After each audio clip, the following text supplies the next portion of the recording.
Araziler bölündüğünde işletmeler küçüldükçe küçük parsel arazilerde ekonomik olarak zorlaşır. Modern tarımın zorlaştığını görmüş oluruz. Verimler düşebilir. Gençler tarımdan uzaklaşır. Bizim buradaki beklentimiz arazilerin daha da büyütülmesi. Burada arazi toplaştırmaları yapıldığında emin olun ki biz bunun daha büyük parseller oluşacağını düşünürken küçük parseller meydana geldi. Örneğin bir çiftçinin 10 parça arazisi varsa arazi toplaştırmadan sonra bunlar 20 parçaya kadar yükseldi. 15 parçaya kadar yükseldi.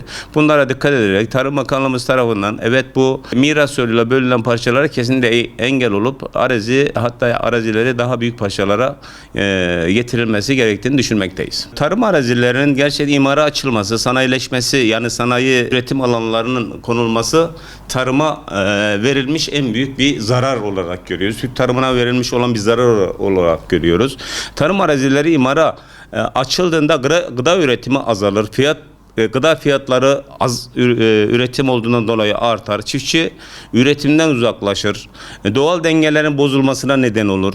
Yani gelecek nesillere üretim imkanı kalmaz. Bu konuda biz gerçekten Gaziantep olarak bütün ziraat odaları olarak buna engel olmaya, dile getirmeye çalışıyoruz. Şöyle bir baktığımızda içinde inşaat olmayan araziler bulunmamaktadır. Burada bu da tarıma yani 1 metre konan betonun toprağımızın azaldığını bildirmek isteriz. Çünkü tarım arazileri toprağımız 1 gram artmıyor. Bunun için tarımımıza, toprağımıza gerçekten sahip çıkmamız gerektiğini düşünüyorum. Şu an yeni çıkan kanunlara bakacak olursak atıl durumda olan tapusuz alanları Çevre Şehircilik Bakanlığı'yla görüştüğümüzde de bunların şimdi satışları gündeme gelmiş durumda. Evet, boşta duran tarım arazilerine bir an önce üretim yapan çiftçilere bakınız üretim yapabilecek çiftçilere tahsis edilmesi, tapulandırılması, gerekirse satışının çok iyi olduğunu düşünmekteyiz. Çünkü üretimi biz ne kadar artırırsak markette fiyatlarımız da o kadar düşer. Çiftçilerimizin gıdaya daha rahat ulaşmasını sağlar. Şöyle dile getirmek istiyorum. Bilim insanlarımız hep açıklama yapıyor ki önümüzdeki dönemlerde gıda krizi yaşanacak diye. Bizim bölgemizde de son 10 yıla bakacak olursak bu yaşadığımız seneyi çıkartalım. Son 10 yıla baktığımızda aşırı derece kurak dönemler yaşanıyor. İşte bunun nedenlerine gelecek olursak doğa dengelerinin bozulmaması gerekir. Betonlaşmaya dikkat etmemiz gerekir. Ve bakanlığımızın, hükümetimizin sulu tarıma geçilmesi olmazsa olmazımızdır. Bakın ben Şahin Bey Ziraat Odası Başkanı olarak bizim bölgemizde yaklaşık 55.000 hektar alanda tarım yapmaktayız. 10.000 tane kayıtlı üyemiz bulunmaktadır.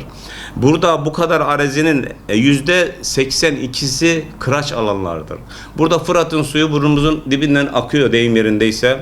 Bizim ekili alanlarımız, fıstık ağaçlarımız, zeytin ağaçlarımız neredeyse kurumayla yüz yüze tutmuş. Bunlara dikkat edilip çiftçinin önü açılması lazım.